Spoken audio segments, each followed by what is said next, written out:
Hello friends, कैसे हैं आप सब। फ्रेंड्स, आज काफ़ी अंतराल के बाद मैं आपके लिए एक नया वीडियो बनाकर लाई हूँ जो आपके जीवन में काफ़ी उपयोगी होने वाला है। अगर आप इस पे ध्यान देंगे तो आपका जीवन आनंदमय और सुखमय और स्वस्थ बनने में काफ़ी हद तक कारगर साबित होगा, ऐसा मेरा विश्वास है। हम चाहें जब इनको दोबारा पढ़कर अपने को बूस्ट कर सकते हैं। फ्रेंड्स, हमारी जो वाणी है, वाणी से यहीं पर हम स्वर्ग और नर्क के दर्शन कर सकते हैं। हमारी वाणी के द्वारा ही हमारे देश, हमारे रहन सहन और ज्ञान का अंदाज़ा यहीं से लगाया जा सकता है। हमारी भाषा और बोलने का अंदाज ही हमें शत्रु और मित्र बनाता है। आज मैं आपके सामने हमारे द्वारा बोली गई भाषा का महत्व क्या होता है पर प्रकाश डालूंगी।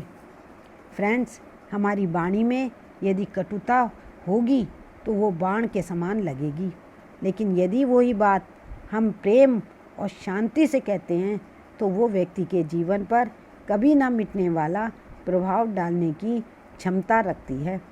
कहा भी जाता है कि गोली की चोट भर जाती है, लेकिन जवान या वाणी की चोट जीवन पर्यंत टीस देती रहती है। आपकी असलियत आपके शब्द बताते हैं कि जिस वाणी में मधुरता के साथ सच्चाई व अच्छाई मिली हो, वो वाणी शांति की प्रदाता कहलाती है। इस बात को कोयल व कौवे के उदाहरण से समझा जा सकता है।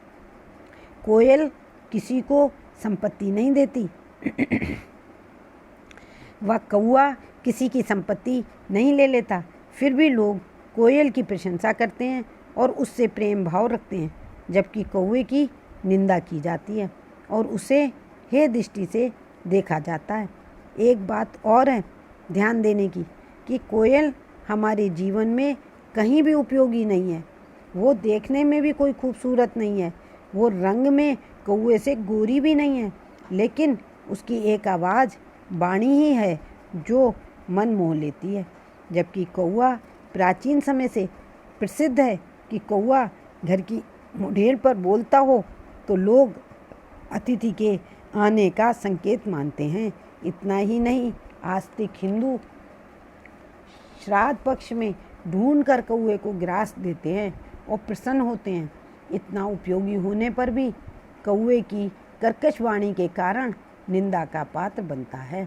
उसका विचार भी अच्छा नहीं लगता, जबकि कोयल अपनी मधुर वाणी के कारण ही सबकी प्रिय पात्र बनी रहती है। इस संबंध में एक दोहा भी है, कौआ काको धन हरे कोयल काको कछु देत। कौआ काको धन हरे कोयल काको कछु देत, मीठी बाणी बोल कर जग अपना कर लेत।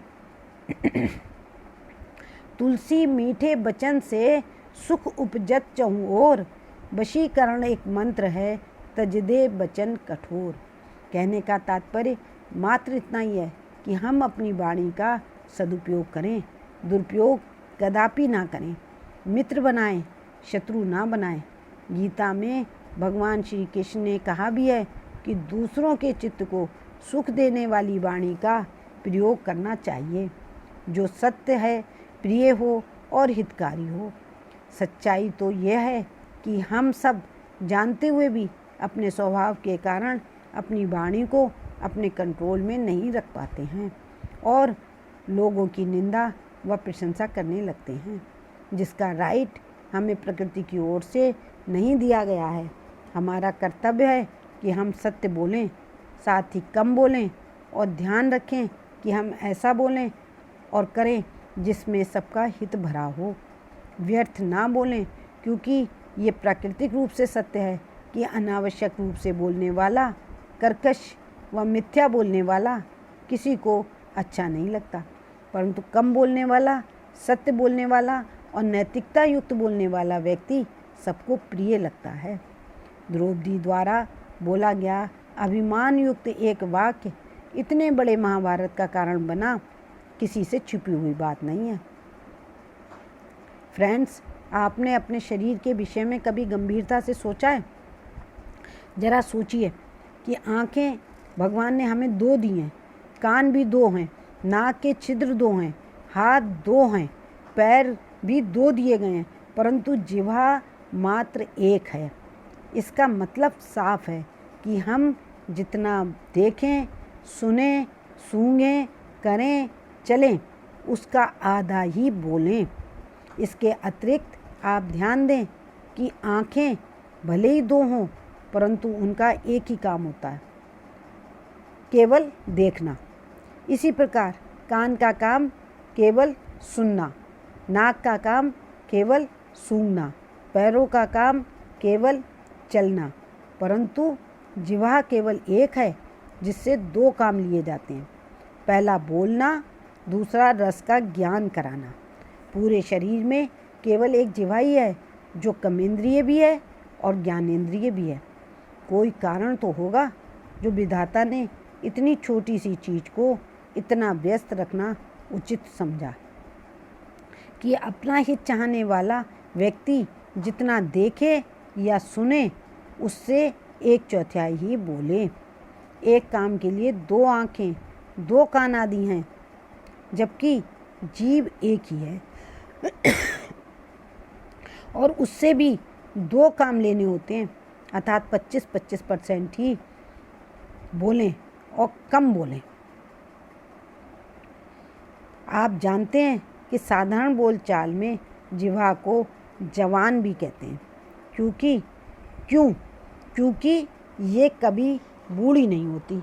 आँखें बूढ़ी होती हैं तो चश्मा लगा लेते हैं, कान बूढ़े होते हैं तो हेयरिंग मशीन लगा लेते हैं, पूरा शरीर बूढ़ा हो जाता है, लेकिन ये जवान सदैव जवान ही रहती है, बल्कि बुढ़ापे में तो ये और भी तेज हो जाती है और कुछ भी बोलती है।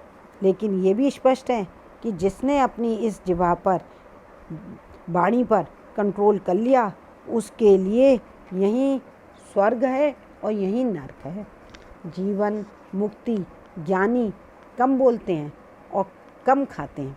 ये जिह्वा ही है जो हमारे संबंधों को अच्छा या बुरा बनाने में अपना पूरा सहयोग देती है और शरीर को भी स्वस्थ व अस्वस्थ बनाने में भी अपना पूरा सहयोग देती है।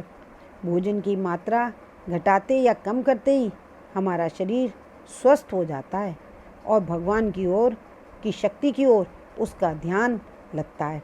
किसी विद्वान ने ये बात सही कही है कि आप भोजन को औषधि के समान अल्प मात्रा में लो, अन्यथा एक समय आएगा कि आपको औषधि भोजन की मात्रा में लेनी पड़ेगी।